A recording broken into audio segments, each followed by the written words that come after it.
ദൈവ തിരുനാമത്തിന് മഹത്വം ഉണ്ടാകട്ടെ.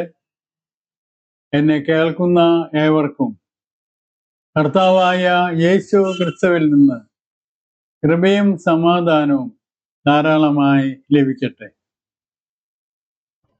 ഇന്ന് നമുക്ക് ചിന്തിപ്പാനായിട്ട് എടുത്തിരിക്കുന്നതായ ദൈവവചനം വിശുദ്ധ വേദപുസ്തകത്തിൽ നിന്ന് ഉൽപ്പത്തി പുസ്തകം 33-ാം അധ്യായം അതിൻ്റെ 10-ാം വാക്യമാണ്.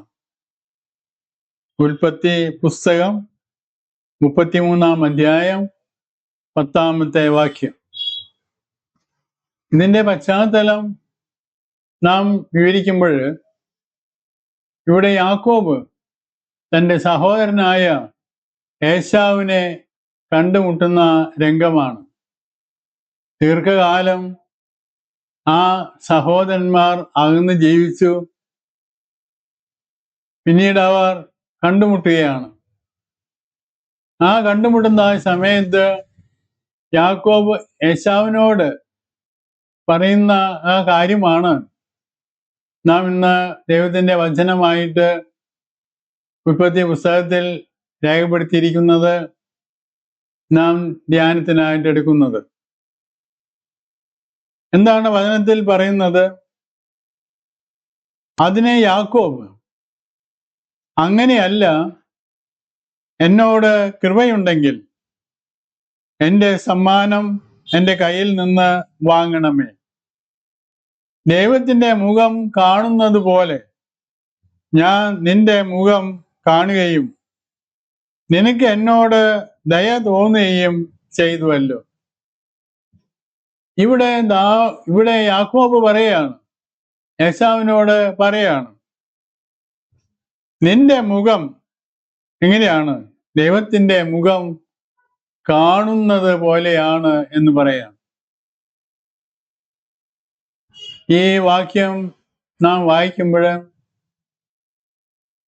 ദീർഘകാലം അവർ ബന്ധമില്ലായിരുന്നു. എന്നാൽ ഇപ്പോഴത്തെ സാഹചര്യത്തിൽ അവർ കണ്ടുമുട്ടി. ആ സമയത്ത് സ്വന്തം സഹോദരനായ ഏശാവിനെ വിലയിരുത്തിക്കൊണ്ട് തന്നെ യാക്കോബ് പറയുന്നു, നിന്നെ കാണുന്നത്, അല്ലെങ്കിൽ നിന്റെ മുഖം കാണുന്നത് ദൈവത്തിൻ്റെ മുഖം കാണുന്നത് പോലെയാണ് എന്ന്. നമുക്കറിയാം, ഇസാക്കിൻ്റെയും റബേക്കയുടെയും പുത്രന്മാരായ ഏശാവും യാക്കോബും ചെറുപ്പത്തിൽ തന്നെ അവരുടെ ജീവിതത്തിലെ ഒരുപാട് വൈരുദ്ധ്യങ്ങൾ നമുക്ക് കാണുവാനായിട്ട് കഴിയും. റബേക്ക ഗർഭിണിയായിരുന്നു. അവൾക്ക് ആ സമയത്ത്, പ്രസവം എടുക്കാറായ സമയത്ത്, അവളെ ഉദരത്തിൽ കുഞ്ഞുങ്ങൾ തിക്കിയപ്പോൾ അവൾ പ്രയാസം കൊണ്ട് ദൈവത്തോട് ചോദിച്ചു.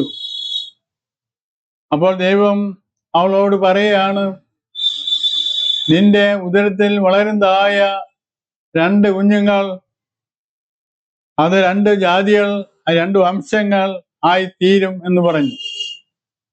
2 കുഞ്ഞുങ്ങൾ ആ ഉദരത്തിലുണ്ട്. ആ കുഞ്ഞുങ്ങൾ വളർന്ന് വലുതാകുമ്പോൾ 2 ജാതികൾ, അതിൽ നിന്ന് 2 വംശങ്ങൾ ഉത്ഭവിക്കും. പിന്നീട് പറഞ്ഞു, മൂത്തവൻ ഇളയവനെ സേവിക്കുമെന്ന്. പ്രസവ സമയമായപ്പോൾ ഒരു കുഞ്ഞ് മാതാവിൻ്റെ വയറ്റിൽ നിന്ന് പുറത്തേക്ക് വന്നു. ആ കുഞ്ഞൊരു പ്രത്യേക രൂപത്തിലുള്ള കുഞ്ഞായിരുന്നു. അവൻ ചുവന്നവനായിരുന്നു. ശരീരം മുഴുവൻ രോമാവൃതമായിരുന്നു. അവർ ആ കുഞ്ഞിനെ ഏശാവ് എന്ന് പേർ വിളിച്ചു. രണ്ടാമതായിട്ട് മറ്റൊരു കുഞ്ഞ് പുറത്തേക്ക് വന്നു. ആ കുഞ്ഞ് ചെയ്തത്, ആദ്യം വന്ന കുഞ്ഞിന്റെ കുതികാൽ പിടിച്ചുകൊണ്ടാണ് രണ്ടാമത്തെ കുഞ്ഞ് മാതാവിന്റെ ഉദരത്തിൽ നിന്ന് പുറത്തേക്ക് വന്നത്. അതേ, ആദ്യം വന്നവന്റെ കുതികാൽ രണ്ടാമത് വന്നവൻ തന്റെ കൈ കൊണ്ട് പിടിച്ചിരുന്നു. അവൻ രണ്ടാമത് പുറത്തേക്ക് വന്ന ആ കുഞ്ഞിനെ യാക്കോബ് എന്ന് പേരിട്ടു. അവർ വലുതായി. ഇസാക്ക് വൃദ്ധനായി. ആ സമയത്ത് ഇസാക്ക് അവരെ അനുഗ്രഹിക്കാനായിട്ട് ആഗ്രഹിക്കുന്നു. ഇതറിഞ്ഞ റെബേക്ക യാക്കോബിനെ ഉപദേശിച്ച് വളരെ തന്ത്രപരമായ രീതിയിൽ സ്വന്തം ജ്യേഷ്ഠന്റെ അവകാശങ്ങൾ തട്ടിയെടുക്കുന്നു. ഇത് ഏശാവ് പിന്നീട് അറിയുകയുണ്ടായി.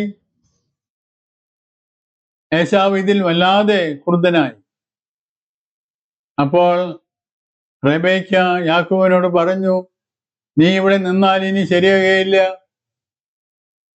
എൻ്റെ സഹോദരനായ ലാബാൻ,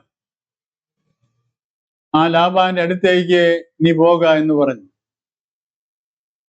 അങ്ങനെ യാക്കോബ് ലാബാന്റെ അടുത്തേക്ക് ഓടിപ്പോയി. കാരണം സ്വന്തം സഹോദരനായ ഏശാവിനെ യാക്കോബ് വളരെ ഭയപ്പെട്ടു. ഏശാവ് വനസഞ്ചാരിയായിരുന്നു, ആയുധങ്ങൾ ഉപയോഗിക്കാൻ നിപുണനായിരുന്നു, ഒരു അഭ്യാസിയായിരുന്നു, മൃഗങ്ങളെ വേട്ടയാടുവനായിരുന്നു. അതുകൊണ്ട് ഏശാവിനെ നേരിടുവാനായിട്ട് യാക്കോബിനെ കഴിയുമായിരുന്നില്ല. അതുകൊണ്ട് യാക്കോബ് സ്വന്തം ഭവനത്തിൽ നിന്ന് ഒളിച്ചോടി അമ്മയുടെ സഹോദരനായ ലാബാന്റെ ഭവനത്തിലെത്തി. അവിടെ താമസിച്ചു. വർഷങ്ങൾ കഴിഞ്ഞു. ലാബാന്റെ 2 മക്കളെ യാക്കോബ് വിവാഹം ചെയ്തു, ലേയയും റാഹേലും. അവരിൽ നിന്ന് കുഞ്ഞുങ്ങളുണ്ടായി. ആ സമയത്ത് യാക്കോബ് ദൈവത്തിന്റെ വാഗ്ദത്തം ഓർക്കുകയാണ്. തൻ്റെ ദേശത്തേക്ക് തിരിച്ചു പോകണം എന്നൊരു തീരുമാനമെടുത്ത്, അങ്ങനെ ആയിരിക്കുമ്പോഴാണ് തൻ്റെ മനസ്സിലേക്ക് ഒരു ആഗ്രഹം കടന്നു വരുന്നത്, ഏശാവിനെ ഒന്ന് കാണണമെന്ന്. യാക്കോബ് തൻ്റെ ദൂതന്മാരെ ഏശാവിന്റെ അടുത്തേക്ക് അയച്ചു. യാക്കോബ് തന്നെ കാണുവാൻ വരുന്നുണ്ടെന്ന് ഏശാവ് കേട്ടപ്പോൾ ഏശാവും 400 ഭടന്മാരുമായി യാക്കോബിനെ കാണുവാനായിട്ട് യാത്ര പുറപ്പെട്ടു. ഏശാവ് 400 വ്യക്തികളുമായിട്ട് ഭടന്മാരുമായിട്ട് തന്നെ കാണാൻ വരുന്നു എന്ന് യാക്കോബ് അറിഞ്ഞപ്പോൾ അവൻ വല്ലാതെ ഭയപ്പെട്ടു. അതുകൊണ്ട് യാക്കോബ് ഒരു കാര്യം ചെയ്തു. തൻ്റെ കൂടെ ഉണ്ടായിരുന്ന ദാസന്മാരെയും ദാസിമാരെയും ഭാര്യമാരെയും കുഞ്ഞുങ്ങളെയും മൃഗങ്ങളെയും എല്ലാം 2 ഭാഗങ്ങളാക്കി. എന്നിട്ട് പറഞ്ഞു, ഒരു കൂട്ടത്തോട് പറഞ്ഞു, നിങ്ങൾ മുന്നമേ നടക്കുക. മറ്റേ കൂട്ടത്തോട് പറഞ്ഞു, ഒരു നിശ്ചയ ദൂരം പിന്നിട്ട് നിങ്ങൾ പിന്തുടരുക എന്ന്. എന്താണ് ദാവീദ് ഉദ്ദേശിച്ചത്? ഏശാവ് ഇവരെ കണ്ടുമുട്ടുമ്പോൾ ദേഷ്യം കൊണ്ട് അവരെ ആക്രമിച്ചാൽ പുറയിൽ വരുന്ന ആ കൂട്ടത്തെ അവർക്ക് ഓടി രക്ഷപ്പെടുവാനായിട്ട് കഴിയുമെന്ന്. എന്നാൽ അതൊന്നും ഉണ്ടായില്ല. യാക്കോബും ഏശാവും കണ്ടുമുട്ടുകയാണ്. യാക്കോബിന് കണ്ട ഏശാവ് വളരെ സന്തോഷത്തോടുകൂടെ യാക്കോബിന്റെ അടുത്തേക്ക് ഓടി വന്നു. ഏശാവ് യാക്കോബിനെ കെട്ടിപ്പിടിക്കുന്നു. അവർ ആലിംഗനം ചെയ്തു. 2 പേരും കരഞ്ഞു. ആ സമയത്ത് യാക്കോബ് ഏശാവിനോട് പറഞ്ഞ ആ വാക്യമാണ് കുറിവാക്യമായിട്ട് നമ്മൾ വായിച്ചത്. അതെ, സ്വന്തം സഹോദരന്റെ മുഖം കണ്ടപ്പോൾ ദൈവത്തിന്റെ മുഖം കാണുന്നത് പോലെ തോന്നുന്നു എന്ന് യാക്കോബ് പറഞ്ഞു. ഏശാവ് തൻ്റെ സഹോദരനായ യാക്കോബിനോട് പൂർണ്ണമായി ക്ഷമിക്കുന്നു. പൂർണ്ണമായി ഏശാവ് ക്ഷമിച്ചപ്പോൾ ഏശാവിന്റെ മുഖഭാവത്തിന് തന്നെ മാറ്റം വന്നു. അത് ദൈവത്തിന്റെ മുഖം കാണുന്നത് പോലെ ആയിത്തീർന്നു. ക്ഷമിക്കുന്നവരുടെ മുഖത്ത് നാം നോക്കുമ്പോൾ അവിടെ അതിൻ്റെതായ വ്യത്യാസങ്ങൾ നമുക്ക് കാണുവാനായിട്ട് കഴിയും. അവരുടെ മുഖം ദൈവത്തിന്റെ മുഖം കാണുന്നത് പോലെ ആയിരിക്കും എന്ന് നാം ചിന്തിക്കണം. പിന്നീട് വേദപുസ്തകത്തിലേക്ക് നമ്മൾ കടക്കുമ്പോൾ മോശ 40 രാത്രിയും 40 പകലും സീനായി പർവ്വതത്തിൽ ദൈവത്തോടൊപ്പം വസിച്ചു. ദൈവം 2 കൽപ്പനകളിൽ ന്യായപ്രമാണം മുഴുവൻ എഴുതി കൊടുത്തു. അവർ മോശ ഭക്ഷണമൊന്നും കഴിച്ചില്ല, വെള്ളം കുടിച്ചില്ല. 40 ദിവസം ഒരു ആഹാരവും മോശ ഭക്ഷിക്കുകയുണ്ടായില്ല. ദൈവ സന്നദ്ധിയിലായിരുന്നു. മോശ പർവ്വതത്തിൽ നിന്ന് കൽപ്പലകളായിട്ട് ഇറങ്ങി വരുമ്പോൾ തൻ്റെ സ്വന്തം ജനത്തിന്റെ അടുത്തേക്ക് കടന്നു വരുമ്പോൾ മോശയെ സ്വീകരിച്ച യോശുവയും അഹ്റോനും ഒക്കെ ഒരു കാഴ്ച കണ്ടു. മോശയുടെ മുഖം പ്രകാശിക്കുന്നു. മോശയുടെ മുഖത്തെ ത്വക്ക് പ്രകാശിക്കുകയാണ്. അവർക്ക് മോശയുടെ മുഖത്തേക്ക് നോക്കുവാൻ തന്നെ പ്രയാസമായി തോന്നി. അപ്പോൾ അവർ ഒരു മൂടുപടം എടുത്ത് മോശയുടെ മുഖത്ത് ഇട്ടു. ദൈവത്തോടുകൂടെ വസിച്ചപ്പോൾ, ദൈവ സന്നദ്ധിയിലായപ്പോൾ മോശയുടെ മുഖത്തിന്റെ ത്വക്ക് പ്രകാശിക്കുവാനായിട്ട് തുടങ്ങി. ആ മോശയുടെ ആ മുഖഭാവത്തിന് തന്നെ വലുതായ മാറ്റം സംഭവിക്കുകയാണ്. പിന്നീട് നാം അപ്പോസ്തല പ്രവൃത്തികളുടെ പുസ്തകത്തിലേക്ക് വരുമ്പോൾ സ്തെഫാനോസിനെ അവിടെ നാം കാണുന്നു. സ്തെഫാനോസ് യേശുവിനെ കുറിച്ച് ശക്തമായി സാക്ഷിക്കുകയാണ്. ഇത് ഇഷ്ടപ്പെടാത്തതായ യഹൂദന്മാർ സ്തെഫാനോസിനെ പിടിച്ച് ന്യായാധിപ സംഘത്തിന്റെ മുൻപിൽ നിർത്തി. ന്യായാധിപ സംഘത്തിൽ ഇരുന്നവർ സ്തെഫാനോസിനെ ഉറ്റുനോക്കിയപ്പോൾ അവന്റെ മുഖം ഒരു ദൈവദൂതന്റെ മുഖം പോലെ അവർക്ക് തോന്നി. അവർ അതിൽ ആശ്ചര്യപ്പെട്ടു. സ്തെഫാനോസ് പരിശുദ്ധാത്മാവ് നിറഞ്ഞവനായി സ്വർഗത്തിലേക്ക് ഉറ്റുനോക്കി. ദൈവത്തിന്റെ വലതുഭാഗത്ത് യേശു നിൽക്കുന്നത് കണ്ടു. പിന്നീട് നാം കാണുന്നത് ഈ സ്തെഫാനോസിനെ കല്ലെറിഞ്ഞ് കൊല്ലുകയാണ്. വേദന സഹിക്കുന്നു. ആ സമയത്ത് സ്തെഫാനോസ് ദൈവത്തോട് പ്രാർത്ഥിക്കുകയാണ്.